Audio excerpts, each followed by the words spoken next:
नमस्कार मित्रमैत्रिणींनो, welcome to book hunger channel. आजकालच्या धकाधकीच्या आणि धावपळीच्या काळात बऱ्याच जणांना आपली वाचनाची आवड बाजूला ठेवावी लागते आणि म्हणूनच मी पुस्तकप्रेमींसाठी घेऊन आली आहे ऑडिओ बुक्स, आणि तेही फ्रीमध्ये।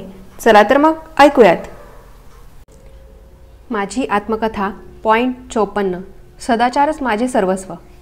मी एक सदाचारी आणि उच्च कोटीतील नीतिमत्तावाला पुरुष आहे। या प्रतिष्ठेवरच माझे समग्र सार्वजनिक जीवन अवलंबून आहे। माझे शत्रू मला जे भीतात त्याला कारण म्हणजे माझे विशुद्ध चारित्र्यच त्यांच्या अंतःकरणात माझेविषयी एक प्रकारची भीती निर्माण करते। अशा या मंगल प्रतिष्ठेला कलंकित करण्यास मी कधीही तयार होणार नाही। जर यदाकदाचित ही माझी प्रतिष्ठा नष्ट झाली तर केवळ माझ्या संपूर्ण जीवनाचे सारच नष्ट होणार नाही, तर माझे लोक ज्यांच्यासाठी मी सर्वस्वाचा त्याग केला आणि चुकीचे असो वा बरोबर असो ते मला आपला परमेश्वर मानतात, त्यांचा माझ्यावरील विश्वास उडून जाईल। साहित्यप्रेम, मला साहित्याचा, विशेषतः जीवन साहित्याचा भारी शौक आहे। प्रत्येक स्त्री पुरुषाचे जीवन अगदी संक्षिप्त असते आणि त्याला आपला जीवनक्रम ज्या मार्गाने पार पाडावा लागतो तो देखील बराच संकीर्ण असतो आणि म्हणून प्रत्येकाचा अनुभव मर्यादित असतो। असा हा मर्यादित अनुभव संकीर्णता व संकुचितपणास जन्म देतो। विभिन्न प्रकारचे जीवन व्यतीत केले आहे असे अनेक पुरुष काही एक माणसाच्या जीवनात मिळतात आणि त्यांचा अनुभव देखील दुसऱ्या व्यक्तीपासून भिन्न असू शकतो। जोपर्यंत कोणी त्यांच्या अनुभवाशी परिचित होत नाही तोपर्यंत ते आपले जीवन साध्य विकसित करू शकत नाहीत। टॉल्स्टॉय माझा नायक नाही किंवा कोणी लेखकही माझा नायक नाही। माझी वैचारिकता अति गंभीर आहे।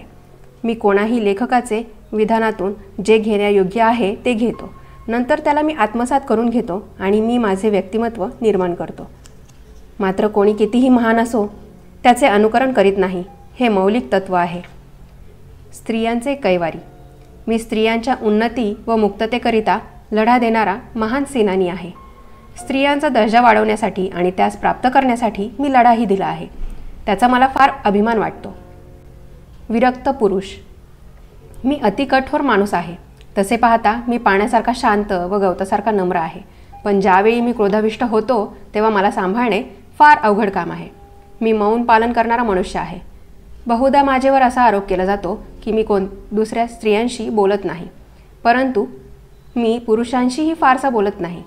ते माझ्याशी बरेचसे परिचित असले तरी मी आत्ममग्न असा पुरुष आहे। कधीकधी सतत बोलतच राहतो, कधीकधी तर मी एक शब्दही मुखावाटे काढत नाही। कधी तर मी फार गंभीर होतो। जीवनाचे विलास मला प्रलोभित करीत नाहीत। माझ्या साथीदारांना माझा दृढ सदाचार, कठोरता आणि वैराग्य सहन करावे लागते। पुस्तके माझे स्नेही आहेत, ते माझ्या पत्नी व मुलाबाळांपेक्षा मला अधिक प्रिय आहेत। पॉइंट 55, आई मी आलो आहे। सातारा येथील एका मैदानात एके ठिकाणी थांबून ते म्हणाले, आई मी आलो आहे। बाबा रडू लागले।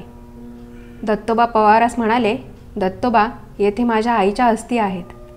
तिने आम्हा सर्व भावंडांसाठी फार खस्ता खाल्ल्या।